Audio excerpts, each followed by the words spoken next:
Welcome to The Bold Book of the Day with Dr. Denise Nicholson, a show that is a central hub and safe space for authors to share their stories. The Bold Book with Dr. Denise begins now. Welcome back to the show. My name is Dr. Denise Nicholson, and this podcast is for anyone looking for inspiration. Today, I am honored to be joined by author Joanne Redding, who has written the powerful memoir, House of Pretend. Please welcome Joanne to the floor. Denise, thank you so much for having me. I'm really thrilled to be here today. Listen, I am so excited when I get authors to come up here and just share their message, because we have this desire, this yearning to write a book, and then we get scared sometimes to promote it. So whatever reason that, you decided to come on here, I'm glad that you are not afraid and you are ready to share your message with the world. I'm just glad I have this place that you can feel free to come and share your message. Thank you. No, it's an honor. So tell me about your memoir, which begins with the profound loss of your father at a very tender age. How did that moment shape the trajectory of your life? Oh, wow. It changed everything. I was 6 and he died unexpectedly. He actually jumped off a bridge, but I didn't know that at the time. I learned that when I was in college. Oh, really? Yes. My mother did not handle it well at all. Mm-hmm. Basically, we're left to navigate life with a woman who was mentally ill. She was emotionally unavailable. Mm-hmm. There's a quote that I think it's Elie Wiesel said, that the opposite of love is not hate, it's indifference. And that's what we were shown, basically. A couple days after my father died, my mother sat me down and told me that I'd have to take care of myself from then on.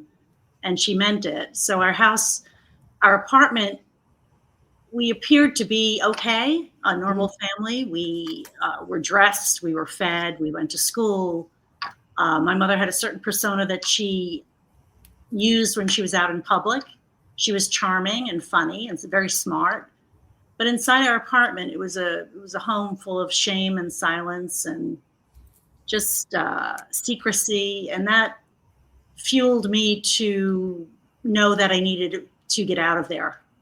So from a very young age, I remember just wanting to not be where I was. And, I know you've spoken in the past about having a plan in life, and a plan is how you make change. And I realized as a kid that I needed to get an education, to get a job, to get out. So I learned really well how to perform and how to please and how to pretend. And I did that for a good part of my life. I did manage to get out early. I went to college. Part of my college experience was going overseas, which was opened my eyes to really how many more possibilities there were in the world. Throughout my life, my early childhood and on, reading really helped me recognize that how we lived as a family wasn't how all families lived, that there were families with joy and love and support and people to talk to, and you could express your emotions and your grief. And we were never allowed to do that.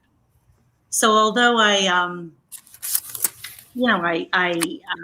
got out physically of that environment, I lived for quite a while pretending that I was okay and looking, I guess, for really my father in a way, in a lot of the relationships that I had, none of which were very healthy. Mm-hmm. I ended up doing very well work-wise. I did well education-wise, did well in work, ended up on Wall Street, which was a place that I thrived at because I was tough. I could clearly take care of myself. I was used to abuse. I was used to, a volatile environment. So that all served me well. But I realized that I really needed to change my interior as I had my exterior, where, I appeared to be in total control. I had this great protective shell around me, but it worked to my detriment in many ways. So I think there was a point where my life in ways kind of imploded. I had a boss that I worked for offer me $1 million to have his baby. Oh, girl. We got to talk about that. That didn't happen. But, it sort of made me re-examine, like, what's going on Oh, here? my God.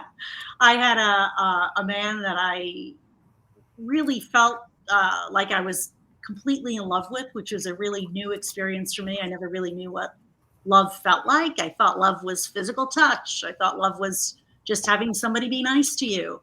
And that didn't work out. So it really led me to sort of reevaluate what I needed to do, internally to heal. And I realized that all of that I was hiding, all the grief and the shame and the secrets, that the only way to really get rid of them was to let them out. And there was a moment where I wrote a letter to my mother. I never sent, I didn't intend to send, but I wrote down all of the horrible things that we were put through and missed, and how we were neglected. And I realized that just getting that out on paper, it was almost like physically, I hate to say it, but like vomiting it up. Mm-hmm. Better. So that kind of was a tool that I used to, when life got bad, to get it out of myself. And I found that writing became very cathartic.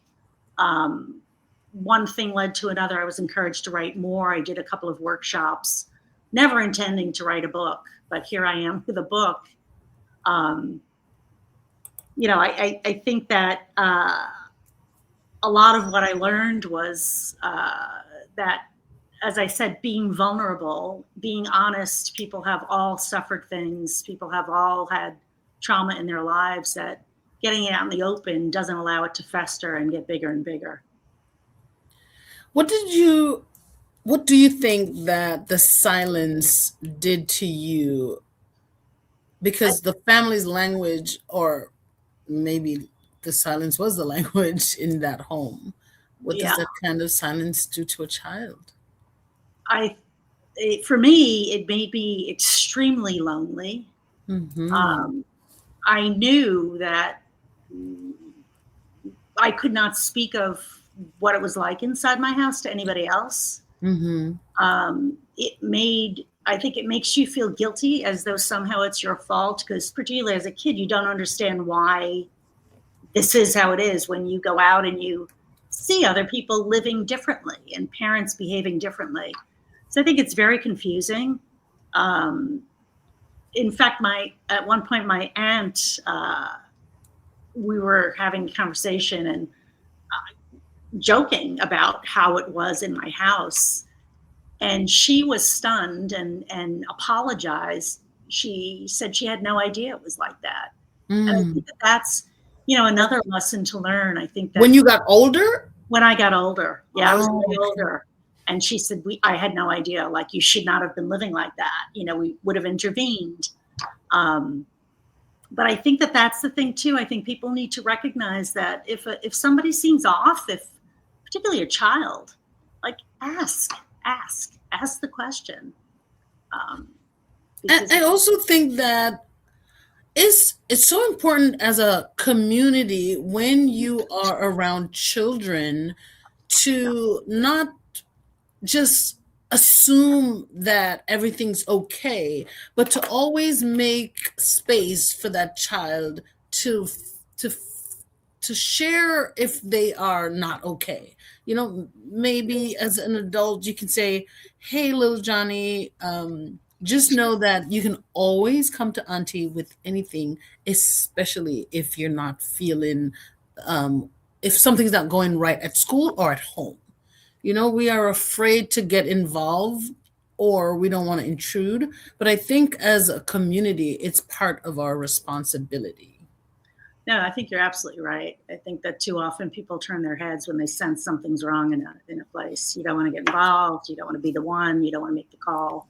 And I think, and I'm not blaming your auntie, or, I'm just saying, sometimes we see that something is off, because children are not going to look 100% okay when something is 100% not okay. So y- we tend to give ourselves a break by saying, you know what, it's not my business, or I there's nothing I can do about it, Right. or I didn't know. We tend to hide under I didn't know when you could have known if you wanted to find out. And I'm not blaming your aunt. I'm talking about things that Yeah. I've been through in my family, and sometimes you just hide. I think too. I think particularly as a kid, you're so well trained in pretending. Hmm. You know, you watch your parent. My mother was she was a charming person outside of the house, Hmm. and it just shut down when she came into the apartment. It was she knew. Uh, it's interesting because as a kid, it's very hard to wrap your brain about it as around it. As an adult, you get to the point of forgiveness. I recognize that my mother suffered from mental illness, that no one would choose to live as she did, and that took many years to get to. Um, but there are points where you think that in that head, in whatever was going on in her mind, that she knew enough to be able to act properly, to play the role, to pretend how she needed to pretend outside, just as we did. So Right. it is interesting, but Right. She knew enough to turn it on and turn it off, or wear a mask and then take off the mask when she got home. yes. But it's very sad. I mean, I feel very fortunate that I had the opportunity, the wherewithal. I think therapy is way more acceptable now than it was then. To be able to get the help and do the work that I needed to do to get to where I am, Yeah. I feel I feel sad for both her and my father for not being able to do that. You know, And so do you think that they attracted each other because of the mental struggles that they were going through? You know how they say, you hmm. know, you know, like attract like. Do you feel like they were both having mental challenges and it was easier for them to bond? I don't know. I really don't think I can speak to that. I was very young when my father passed away. My memories of my father are good. Are a couple of memories of us together, of us as a Mhm. family. It felt like it was better, Mhm. before he passed away. Mhm. I don't know. I can't imagine someone struggling with depression that he must have been struggling with to do what he did, Yeah. finding any comfort in my mother. So that must have been a very difficult uh, thing for him. In my head, that's how I read it. That she's not the person that would be of comfort or help in a mental health She was crisis. going through her own struggles. Exactly. Yeah, so she couldn't have been the hope that he needed because she Exactly. was struggling also. Yeah. And I know you said you've forgiven, and that's beautiful, but just the struggle as a young woman or as a child growing into teenage, just to go through that's difficult, and you could have ended up in your own mental challenges because of the struggle of trying to navigate all of that. Yes. Yeah. And I think everybody reacts to things differently. I always remember having the thought, I need to get out of here. I need to get out of Mhm. here. And, did I go about it the right way, the wrong way? I made tons of mistakes. I mean, it's like, who's going to love me? Who will love me? I'll try anything. Who Mhm. will acknowledge me or recognize me or notice me? Wow. But everybody is different, and some people hide and retreat into themselves and only allow themselves one relationship at a time to keep it safe. Mhm. It's hard. There's a powerful theme of self-reliance in your story, and being told at such a young age that you need to take care of yourself.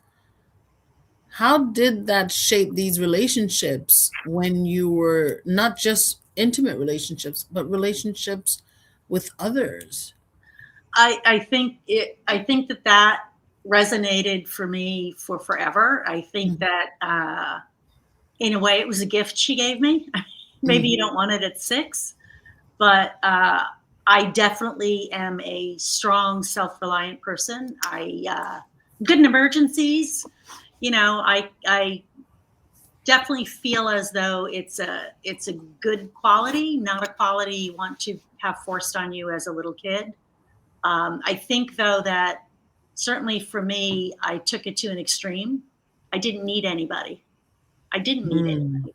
I couldn't need anybody because they'd leave me, they'd disappoint me, they'd die on me, so there's that. And I think that that's where that point in my life where I realized I'm just cutting myself off from people, although I seem not to be, because I don't want to get hurt.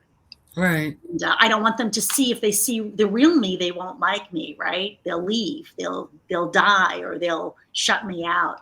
So I think that the self-reliance is great to a point. And you need to really allow yourself to be vulnerable at some point, or you'll be alone. What did that look like at work? Work. I think, well, working on Wall Street is a special place to work, especially as a woman. Yeah, it's such a male-dominated space. Yeah. So your childhood experience may have really helped you, but how did it show up? Well, I think it showed up as great. I mean, for them, I appeared totally self-confident. I could take anything. I worked on a trading desk for many years. There's a lot of screaming. There's a lot of high emotion, a lot of volatility, a lot of big egos, a lot of trying not to show any feelings at all, particularly if you're trading, because, are you making money or losing money? You don't really want to necessarily exhibit that. So I think my ability to pretend and to no one could really say anything to me that was going to hurt me. Been there, done that. Yeah. I think it helped me a lot in that job. I think it did. Yeah. Even when I think you said when your boss offered you $1 million to have his baby, and even someone coming to you with such, a proposal, it says that he found a crack, or he thought he found something in this person where he could leap. And so what did that moment reveal to you about your worth and yourself? I think, just to put it in context, the $1 million offer, it was the days of when strip clubs could be put on expense accounts. When it was just a very male dominated, very, there were lots of drugs that were being used on Wall Street. It was that time. I think for me, between when that happened, and when the relationship kind of fell apart and the timing was not too far apart, I realized that it's like dogs sniffing around a scrap, that I was allowing myself to accept less than what I deserved, that, I somehow you could sense that I didn't feel worthy of more. And we're worthy of more, Yes. So, yeah, I turned him down just in case. I turned him down and lost the job, of course. Yeah, because there was conditions to this. Okay. Yeah, I don't think you wanted to look at me every day after that. Yeah, anyway, people just sometimes they just get the nerve because they see the human side of us and not realize that because we are sometimes, I don't even want to use the word weak, but because you have vulnerable moments, people feel like they can, take those weaknesses for granted or take those vulnerable moments, those weak moments, as who you really are. Like this is your character because you had moments.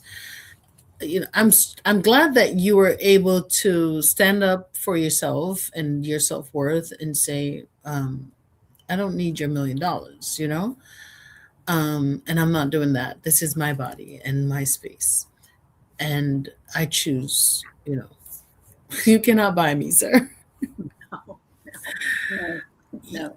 Your book is complex, and I think the theme of grief and shame and religious dogma and mental illness, all of these things help to convey, a difficult but real life experience. And sometimes it's difficult to unpack. How do you expect the reader to experience and unpack this?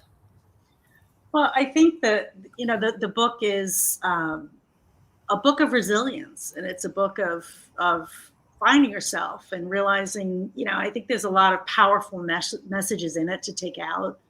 I think that we allow ourselves to be affected by other people. That we cannot control what people think of us or how they behave towards us at all, but we can control how we allow that to make us feel about ourselves. Yes. And I think that too often, particularly if you come from an environment where it's been traumatic or you've been belittled or neglected or whatever it is, that you often feel unworthy. You often feel as though somehow you've done something wrong. And, you can take that into adulthood where you're questioning if someone doesn't return your text or you're not, included in something. And at the end of the day, it probably has nothing to do with you at all. I think that it is very, very helpful to allow yourself to show your weakness, and you'll be surprised how every person. I speak about it in the book at one point. I talk about being invited to a dinner, and I was not in a good headspace at the time, and I was in the ladies' room, and I smelled the soap, and it reminded me of that day when my mother sat me down. It was the same soap. Oh, wow. And I came back to the dinner table, and I mentioned it. And, normally it was a bunch of women from Wall Street. We'd meet once in a while, and we'd talk about other stuff. But I said something about my childhood, and there was silence at the table. And I remember thinking, "Oh no, what did I do?" Mm-hmm. And instead, the conversation turned to all of these things that have happened to these women that they never spoke about. Oh, wow. So, wow. Deep, deep, deep. Yeah. So I think that, the power of honesty, as Yeah. painful as it may be, and recognizing again that you can change where you're at, both physically, mentally, you can do it. You can make a plan and make it happen. And, part of that, I think for a lot of people, maybe getting some help. Therapy. I did at one point trauma therapy, which was very helpful for me. You gave those women the permission Yeah.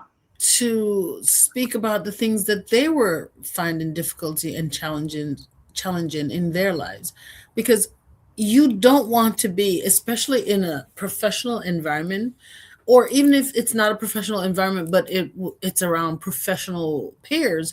Yes. You don't want to be the one to be mushy and not stay on with that mask of assertiveness and authority. And too often we tend to look at vulnerability as weakness, and as in the business place, there is no room for that. But with you speaking up, it just gave them the permission, because we're all going through something, whether you're a woman or man, you're going through something. And you have to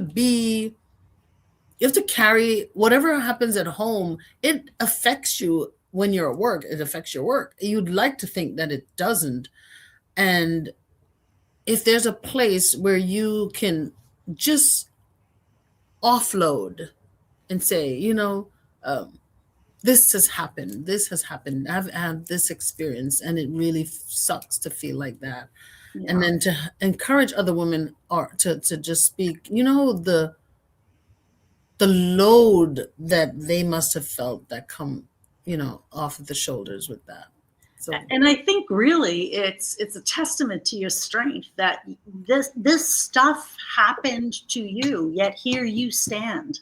yeah, Um, of your resilience. yes, Yeah, yes, it's a testament to your yeah, strength. It's not, you have. It's not something to be ashamed of or to feel shame for. You didn't do it. yeah. You didn't do this. Happened to you, but look at you in spite of that. That's I think Mhm. it's a perspective shift often in how we view others and how we view ourselves. Yeah. Shift in perspective. It's really important. Yeah, So, do you have children? I do. I have 2 children. Yes. Wow. They're How do the best. you decide after having children and experiencing what you had to go through as a child? How did you decide to show up as a mother? Like, were you intentional about how you were going to be? I didn't think I was going to have children. Mm-hmm. I didn't want to visit on them what was visited on me, and um, I decided to have children. And all I knew going in was how not to be. I knew what not to do. I knew not to Mm-hmm. pack a suitcase and go to the door with your child holding onto your leg, begging you to stay. I knew what not to do. Yes. Um, and I think that I knew what I missed and what I wanted, and I just tried to infuse that into them. I mean, I was not a perfect mother by any means. In fact, I'm sure my children would second that. But I think the most important thing probably that I've done is just let them know that I love them all the time. Yeah. I Yeah. love them unconditionally. I love them no matter what. Um, actually, my kids are in their 20s, but I maybe a year ago started texting them. I don't know why I'm telling you the story. I started texting them at night before I went to bed, before I went to sleep. I love you, or something along those lines, like every night. Mm-hmm. I wanted them to know, Yeah. something happened. I wanted them to know that I love them. And Yeah. after about a month or so, I said to them, I stopped and I said, "Did you notice my text?" They're like, "No." I said, "I've been texting you every night that I love you." They're like, "Mom, we know you love us. Like, you don't have to text us every night that." But no, I think that I just wanted them to know that they were heard, that I loved them, that they were safe. I told them when they were young, if they ever felt uncomfortable by anybody, made uncomfortable by anyone, or something was ever wrong, even if it was me or their father, that Mm-hmm. they needed to tell somebody, you know, that Yeah. they needed to be sure to be safe. They're You've great. got, yeah, oh God, it's so important. I remember like thinking, how am I gonna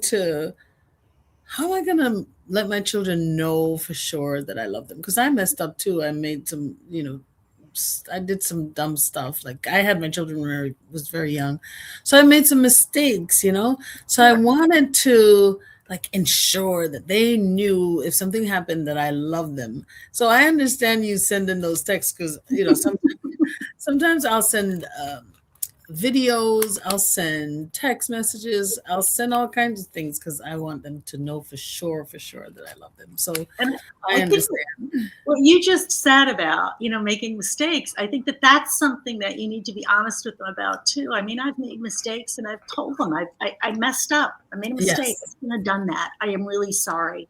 Yes. I think that that's helpful.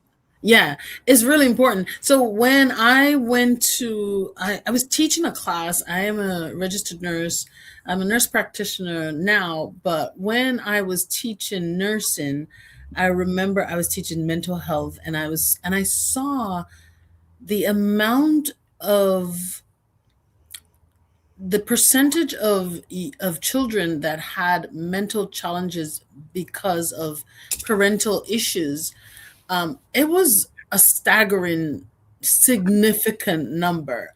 And I was blown away, but it made me stop and say, damn, I could have really messed up these kids. So at that time I was like, guys, I remember calling each and every one of them like, I'm so sorry, I'm glad you're not having trouble, but if you are, get help, seek therapy, because you know I saw the difference.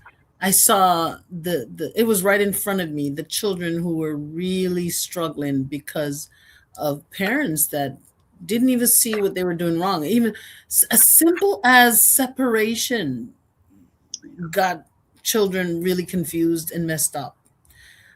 Things like abandonment make would cause severe, drastic mental challenge. And so I wanted, and sometimes it was not even that hardcore. It was just simple arguing in front of your children.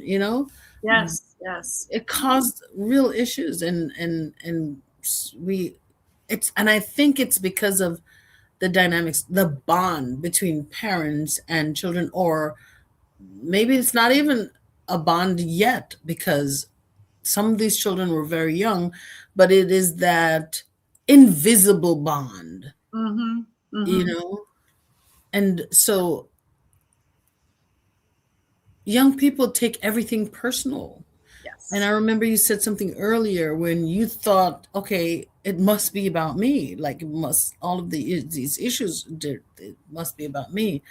That's just because young people don't have the capacity to understand what's going on in full. They can understand, if we try to break things down, but they don't understand the full of what's going on.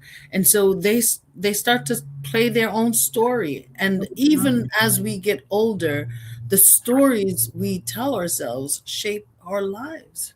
Yes. Yes. And the power you have is tell yourself a different story. Absolutely, because in telling yourself a different story, you are rewiring your mind, Yes. and the rewiring is reprogramming that subconscious belief that is helping to cause all the pain, and because the decisions that you're making is causing the pain, but all of that is because of your belief and that program from. No, absolutely true. And that's the trauma therapy I referenced earlier. It Mhm. was, I remember for a long time, I thought if I was cuter, my father wouldn't have done what he did, right? If I Mhm. had made a joke that night, he wouldn't have done it, right? Mhm. And then you step back and you think, well, nah, I couldn't control anything. I mean, that has nothing to do. But you hang Mhm. on to that guilt, Yeah. kernel Yeah. of guilt, and it takes, Yeah. it really takes reprogramming, as you pointed out, reprogramming your thoughts to say, really, I couldn't have done anything. It Yep. had nothing. I It couldn't have. had nothing to do with me. It's not my fault. Yes, Not my fault. yes, and you need Yep. to think very often. Just leave. Do not allow the past to control you. You have a future, and the future is before you, and the past has happened. You cannot change it. Yeah. So just leave it. Leave it be. Leave it be. You know? What did the transformation process look like for you? It actually looked like me just being a whole lot more open. I had a lot of I the silence that I learned as a child. I learned to not really confide in people when I was struggling with things. Again, it was pretending that everything was all right. And I think the transformation for me came when I started acknowledging problems in my life and seeking help or comfort or support. And, the point where I've had friends say, wow, you are really, you're really different. You're really opening up. And I think that made all the difference, was just the ability to recognize, I am who I am, and I Yeah. am still who I am, even if I acknowledge that these difficult times are happening for me. It doesn't change who I am. But again, I think it's that kernel of thinking, well, if I cause a problem, Mhm. I'm going to be rejected, you know? Because when my mother said to me, "You need to take care of yourself from now on," I remember thinking, "Well, what happens if I forget to brush my teeth? Will she leave me? You know, like Mm. what happens? What's going to happen?" And that was a big fear. Yeah. If I did something wrong and I didn't know what that wrong thing might be, that I would be rejected. So I think that's what you have to let go to. What did you think? What were you told happened to your father when he didn't come home? I was told that he had an accident on a Ah, bridge, ah. and I clearly everybody else knew what had happened, and Mm.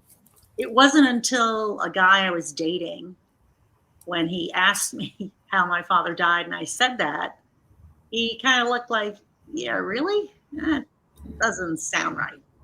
Right. And I was in college at the time, and I had signed up for, or maybe I signed up for the class after the comment. I don't really remember a class, sociology class on death and dying. And I remember the professor the first day saying, "You're all here for a reason. You may not know what that reason is, but you don't just sign up for an elective called on death and dying without a reason." Ooh. And through that class, I, sent away for a death certificate and then Hmm. confronted my mother about it. What was that like? Oh, um, she beat me with an umbrella. How old were you? I was 18, 17. Wow. Wow. Wow. Wow. Wow. Wow. I So think that, sorry you had to go through that. well, I think that, for her, again, she just couldn't, she never spoke of my father again after that day that he died. I think she just couldn't handle it, couldn't deal with it, couldn't accept it. So it never happened. We acted like it never happened, like he never existed.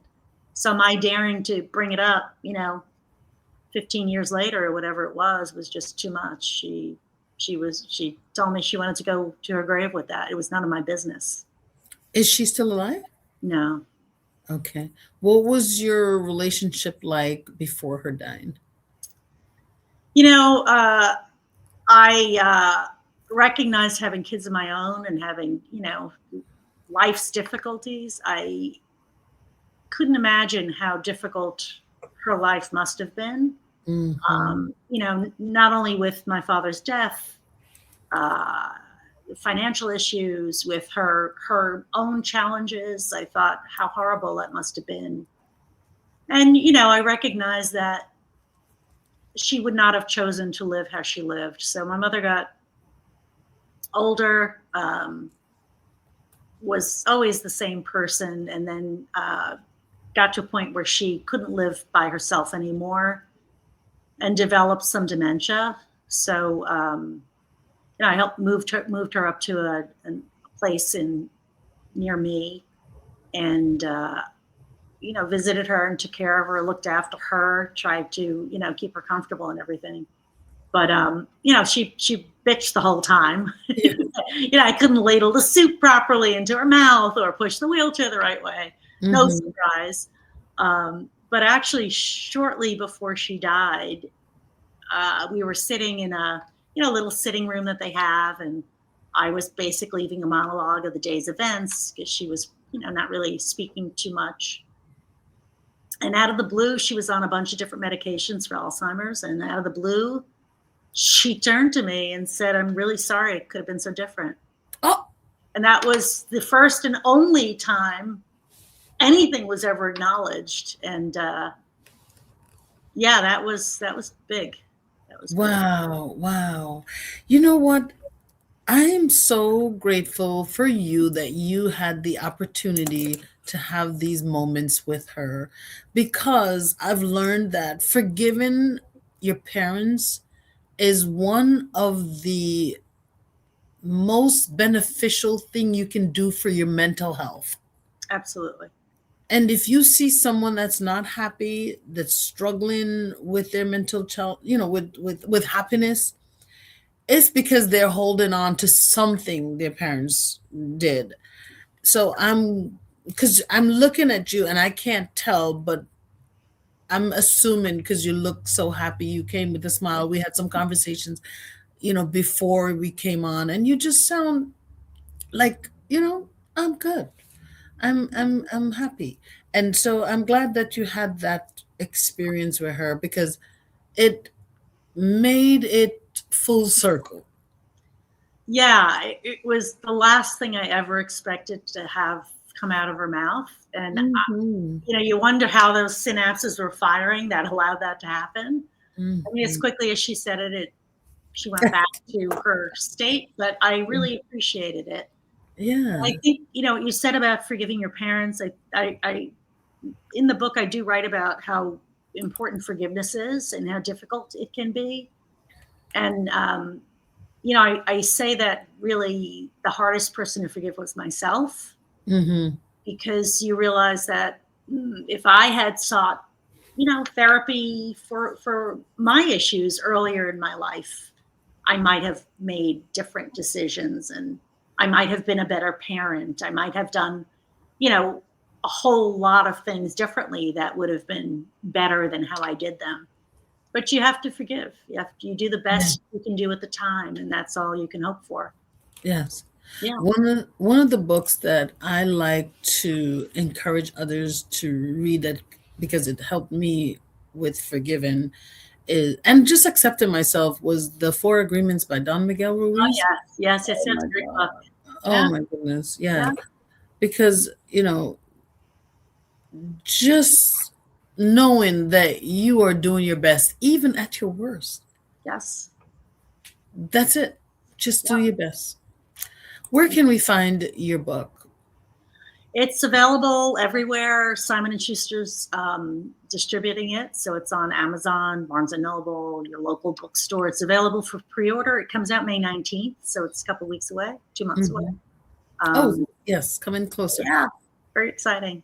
So, for anyone listening who feels stuck in their past or they're still searching for validation from parents or from others, what would you say to them about learning to just save yourself? I'd say think about where you want to be, if it's not where you are mentally, physically, whatever. And think Mm, about what you need to do to move from there. I mean, it can be as simple as taking a class or calling a friend to meet you to talk about something, but yeah, take an action. Sitting in your own mind isn't going to change anything. You need to do something or talk to somebody, take an action, and things will get better. They do get better. things do get better, They do get better. especially when you make a plan. I agree with you. We're in sync on that. I had stupid things like my first job was a crappy job out of college, and I really wanted to get out of there, and I wanted to get another job, and I sent out all these resumes, and everybody was coming back saying, "Oh, how many words a minute do you type?" And I didn't type. I went to typing school. I hated every minute of it. Never really learned to type, but I thought I've got to do this to get out of where I am. So you just Yeah. have to do what you need to do. Wow. And you ended up on Wall Street. Yeah. Yeah. Thank you so much for sharing, for coming up here and just being transparent. Thank you You for know, having me. you're so welcome. Before you go, I'd like to ask 3 questions, and they're bold questions, so mind my manners. What's a bold promise you can share with the audience? I mm, I can promise you, I can promise you that you'll never regret letting the people that you love know that you love them. That I think people assume people know how they feel, and people assume they'll see that person another time, Mm, and you may not.